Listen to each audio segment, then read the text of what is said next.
ಲಾಡ್ಲೆ ಮಶಾಕ್ ದರ್ಗಾದಲ್ಲಿ ಶಿವಲಿಂಗಕ್ಕೆ ಪೂಜೆ ಸಲ್ಲಿಕೆಗೆ ಅವಕಾಶ ಮಾಡಿಕೊಡುವಂತೆ ಹೈಕೋರ್ಟ್ಗೆ ಅರ್ಜಿಯನ್ನ ಹಾಕಲಾಗಿತ್ತು. ಅದರಂತೆ ಈಗ ಅರ್ಜಿ ವಿಚಾರಣೆಯನ್ನ ಆರಂಭಿಸಲಾಗಿದೆ. ಅರ್ಜಿ ವಿಚಾರಣೆ ನಡೆಸಿದಂತಹ ಪೀಠ ಪೂಜೆಗೆ ಅವಕಾಶವನ್ನ ಕಲ್ಪಿಸಿಕೊಡುತ್ತಾ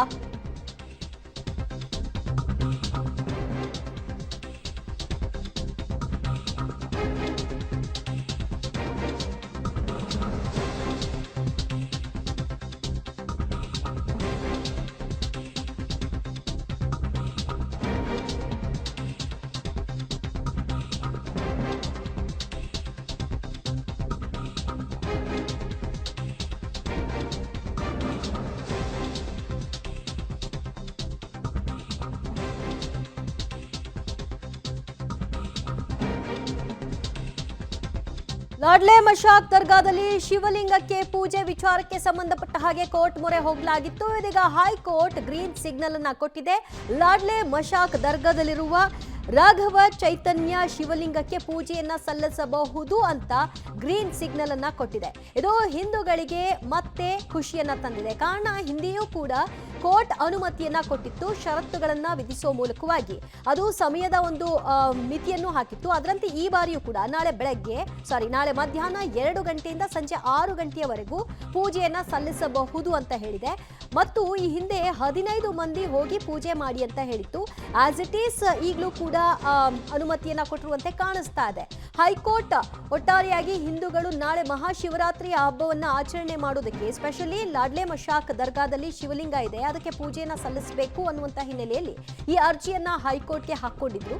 ಅರ್ಜಿಯ ವಿಚಾರಣೆ ನಡೆಸಿರುವಂತಹ ಪೀಠ ಶಿವಲಿಂಗಕ್ಕೆ ಪೂಜೆ ಸಲ್ಲಿಸಬಹುದು, ಆದ್ರೆ ನಾಳೆ ಮಧ್ಯಾಹ್ನ 2 ಗಂಟೆಯಿಂದ ಸಂಜೆ 6 ಗಂಟೆಯ ಅವಧಿಯ ಒಳಗೆ ಪೂಜೆ ಮಾಡಬೇಕು ಅಂತ ತಿಳಿಸಿದೆ. ಆಂದೋಲ ಶ್ರೀ ಹೊರತುಪಡಿಸಿ ಎಲ್ಲರೂ ಕೂಡ ಈ ಒಂದು ಪೂಜೆಯಲ್ಲಿ ಭಾಗಿಯಾಗಬಹುದು. ಹೈಕೋರ್ಟ್ ಕಲಬುರಗಿ ಪೀಠದಿಂದ ಈ ಆದೇಶವನ್ನ ಎತ್ತಿ ಹಿಡಿಯಲಾಗಿದ್ದು ಸದ್ಯ ಹಿಂದೂಗಳಲ್ಲಿ ಖುಷಿ ಮನೆ ಮಾಡಿದೆ.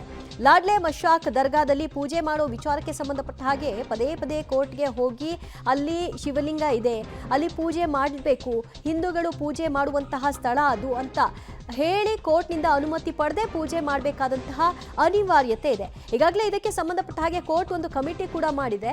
ಅಲ್ಲಿ ಶಿವಲಿಂಗ ಇದೆಯಾ ಏನು ಅನ್ನೋದಕ್ಕೆ ವಿಚಾರವಾಗಿ ಆ ಕಮಿಟಿ ವರದಿಯನ್ನ ಕೊಡಬೇಕಾಗತ್ತೆ. ಅದು ಒಂದು ಕಡೆಯಲ್ಲಿ. ಆದ್ರೆ ಈಗ ನಾಳೆ ಶಿವರಾತ್ರಿ ಇರೋದ್ರಿಂದ ಪೂಜೆಯನ್ನ ಸಲ್ಲಿಕೆ ಮಾಡಲಿಕ್ಕೆ ಅವಕಾಶ ಮಾಡಿಕೊಡ್ಬೇಕು. ಏನೇ ಷರತ್ತುಗಳನ್ನ ಹಾಕಿದ್ರು ಅದನ್ನ ಪಾಲನೆ ಮಾಡ್ತೀವಿ ಅಂತ ಹಿಂದೂಗಳು ಕೋರಿದ್ರು. ಮತ್ತಷ್ಟು ಮಾಹಿತಿ ಪಡೆಯೋಣ ನಮ್ಮ ಪ್ರತಿನಿಧಿ ಪ್ರವೀಣ್ ರೆಡ್ಡಿಯಿಂದ. ಪ್ರವೀಣ್, ಈಗ ಹೈಕೋರ್ಟ್ನ ಕಲಬುರಗಿ ಪೀಠ ಆದೇಶವನ್ನ ಕೊಟ್ಟಿದೆ, ಈ ಮೂಲಕ ಅನುಮತಿಯನ್ನ ಕಲ್ಪಿಸಿಕೊಟ್ಟಿದೆ. ಏನಂತ ಷರತ್ತು ವಿಧಿಸಿದೆ? ದಿವ್ಯಜ್ಯೋತಿ, ಕಲಬುರಗಿಯ ಒಂದು ಆಳಂದಲ್ಲಿರುವಂತಹ ಲಾಡ್ಲೆ ಮಶಾಕ್ ದರ್ಗಾದ ಒಳಗಡೆ ಇರುವಂತಹ ರಾಘವ ಚೈತನ್ಯ ಶಿವಲಿಂಗ ಪೂಜೆಗೆ ಈ ಬಾರಿ ಕೂಡ ಕೋರ್ಟ್ ಏನಂದ್ರೆ ನ್ಯಾಯಾಲಯ ಈಗಾಗಲೇ ಗ್ರೀನ್ ಸಿಗ್ನಲ್ ಅನ್ನು ಕೊಟ್ಟಿದೆ. ಆದ್ರೆ ಪ್ರಮುಖವಾಗಿ ಏನೆಲ್ಲ ಒಂದು ಷರತ್ತು ಹಾಕಿದೆ ಎಂಬುದರ ಬಗ್ಗೆ ಇನ್ನಷ್ಟು ಅಂಶಗಳು ಬಾಕಿಯಾಗಿ ಇನ್ನೂ ಬರಬೇಕಾಗಿದೆ. ಪ್ರಮುಖವಾಗಿ ಏನಂದ್ರೆ ಆಂದೋಲ ಶ್ರೀಗಳನ್ನು ಹೊರತುಪಡಿಸಿ ಇನ್ನುಳಿದಂತೆ ಒಂದು ಪಟ್ಟಿಯನ್ನೇ ಸಲ್ಲಿಸಿದ್ದಾರೆ. ಆ ಒಂದು ಪಟ್ಟಿಯಲ್ಲಿ ಆಂದೋಲ ಶ್ರೀಗಳನ್ನು ಬಿಟ್ಟು ಇನ್ನುಳಿದವರಿಗೆ ಯಾರ್ಯಾರಿಗೆ ಒಂದು ಅನುಮತಿ ಕೊಟ್ಟಿದ್ದಾರೆ ಎಂಬುದರ ಬಗ್ಗೆ ಈಗ ಸದ್ಯ ಒಂದು ಮಾಹಿತಿ ಬರಬೇಕಾಗಿದೆ. ಆದರೆ ಪ್ರಮುಖವಾಗಿ ಒಟ್ಟು ಶಿವಲಿಂಗ ಪೂಜೆಗೆ ಏನಂದ್ರೆ ಕೋರ್ಟ್ ಈಗಾಗಲೇ ಅನುಮತಿ ಕೊಟ್ಟಿದೆ. ಪ್ರಮುಖವಾಗಿ ನಾಳೆ ಮಧ್ಯಾಹ್ನ 2 ಗಂಟೆಯಿಂದ 6 ಗಂಟೆವರೆಗೂ ಕೂಡ ಲಾಡ್ಲೆ ಮಶಾಕ್ ದರ್ಗಾದಲ್ಲಿರುವಂತಹ ರಾಘವ ಚೈತನ್ಯ ಶಿವಲಿಂಗ ಪೂಜೆಗೆ ಏನಂದ್ರೆ ಹಿಂದೂ ಸಂಘಟನೆಯವರು ಸಲ್ಲಿಸಿದಂತಹ ಆ ಒಂದು ಅರ್ಜಿಗೆ ಪುರಸ್ಕರಿಸಿ ಗ್ರೀನ್ ಸಿಗ್ನಲ್ ಅನ್ನು ಕೊಟ್ಟಿದೆ.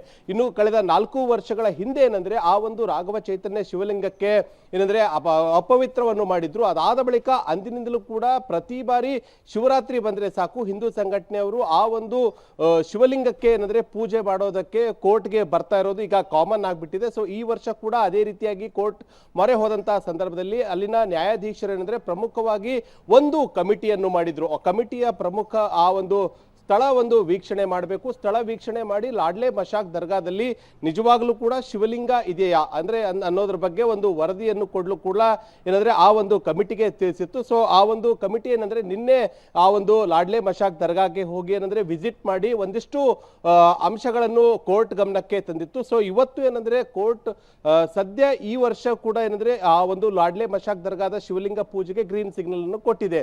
ಸೊ ಇದು ಎಲ್ಲೋ ಒಂದ್ ಕಡೆ ಹಿಂದೂಗಳಲ್ಲಿ ಹರ್ಷವನ್ನು ಉಂಟು ಮಾಡಿದೆ. ಇನ್ನು ಮುಂಜಾಗ್ರತಾ ಕ್ರಮವಾಗಿ ಕೂಡ ಪೊಲೀಸರು ಈಗಾಗಲೇ ಆಳಂದ ಪಟ್ಟಣದಲ್ಲಿ ನಾಳೆ ಬೆಳಗ್ಗೆಯಿಂದ ಸಾಯಂಕಾಲದವರೆಗೂ ಕೂಡ 144 ಸೆಕ್ಷನ್ ಹಾಕಿದ್ದು ಲಾಡ್ಲೆ ಮಶಾಕ್ ದರ್ಗಾದ ಸುತ್ತಲೂ ಕೂಡ ನಿಷೇಧಾಜ್ಞೆ ಹೇರಿ ಸುಮಾರು 500ಕ್ಕೂ ಹೆಚ್ಚು ಪೊಲೀಸರ ನಿಯೋಜನೆಯನ್ನು ಈಗಾಗಲೇ ಮಾಡಿದ್ದಾರೆ.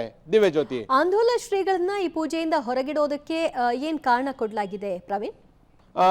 ಈಗಾಗಲೇ ಈ ಒಂದು ಆದೇಶದ ಬಗ್ಗೆ ಇನ್ನಷ್ಟು ಅಂಶಗಳು ಬರಬೇಕಾಗಿದೆ ದಿವ್ಯ ಜ್ಯೋತಿ. ಆದರೆ ಪ್ರಮುಖವಾಗಿ ಏನಂದ್ರೆ ಈ ಹಿಂದೆ 2020-21ರಲ್ಲಿ ಈ ಒಂದು ವಿವಾದ ಇದ್ದಂತಹ ಸಂದರ್ಭದಲ್ಲೂ ಕೂಡ ಅಲ್ಲಿನ ಒಂದು ಲಾಡ್ಲೆ ಮಶಾಕ್ ದರ್ಗಾದ ಒಂದು ಕಮಿಟಿಯವರು ಪ್ರಮುಖವಾಗಿ ಯಾವುದೇ ಕಾರಣಕ್ಕೂ ಕೂಡ ಆಂದೋಲ ಶ್ರೀಗಳನ್ನು ಲಾಡ್ಲೆ ಮಶಾಕ್ ದರ್ಗಾದ ಒಳಗಡೆ ಇರುವಂತಹ ಶಿವಲಿಂಗ ಪೂಜೆಗೆ ಅವಕಾಶ ಕೊಡೋದು ಬೇಡ, ಅವರು ಇಲ್ಲಿ ಏನಂದ್ರೆ ಜಾತಿಗಳ ಜಗಳ ಹಚ್ತಾರೆ ಅಂತ ಹೇಳಿ ಅವರು ಒಂದು ವಾದವನ್ನು ಮಾಡಿದ್ರು. ಅದೇ ರೀತಿಯಾಗಿ ಕಲಬುರಗಿಯ ಜಿಲ್ಲಾಧಿಕಾರಿಗಳಿಗೆ ಒಂದು ಮನವಿ ಪತ್ರವನ್ನು ಕೊಟ್ಟಿದ್ರು. ಅಂದಿನಿಂದಲೂ ಕೂಡ ಪ್ರಮುಖವಾಗಿ ಆಂದೋಲ ಶ್ರೀಗಳನ್ನು ಮಾತ್ರ ಈ ಒಂದು ಲಾಡ್ಲೆ ಮಶಾಕ್ ದರ್ಗಾದ ಒಳಗಡೆ ಶಿವಲಿಂಗ ಪೂಜೆಗೆ ಅವಕಾಶ ಕೊಡಬಾರದು ಅನ್ನೋದು ಲಾಡ್ಲೆ ಮಶಾಕ್ ದರ್ಗಾದ ಒಂದು ಕಮಿಟಿಯ ಒಂದು ಸದಸ್ಯರ ಪ್ರಮುಖ ಒಂದು ಬೇಡಿಕೆ ಆಗಿತ್ತು.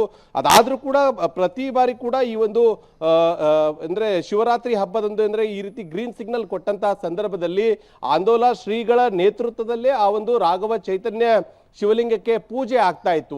ಆದರೆ ಈ ಬಾರಿ ಏನಂದ್ರೆ ಆಂದೋಲ ಶ್ರೀಗಳನ್ನು ಹೊರತುಪಡಿಸಿ ಇನ್ನುಳಿದವರಿಗೆ ಏನಂತಂದ್ರೆ ಆ ಒಂದು ಶಿವಲಿಂಗ ಪೂಜೆಗೆ ಅವಕಾಶವನ್ನು ಕೊಟ್ಟಿದ್ದಾರೆ.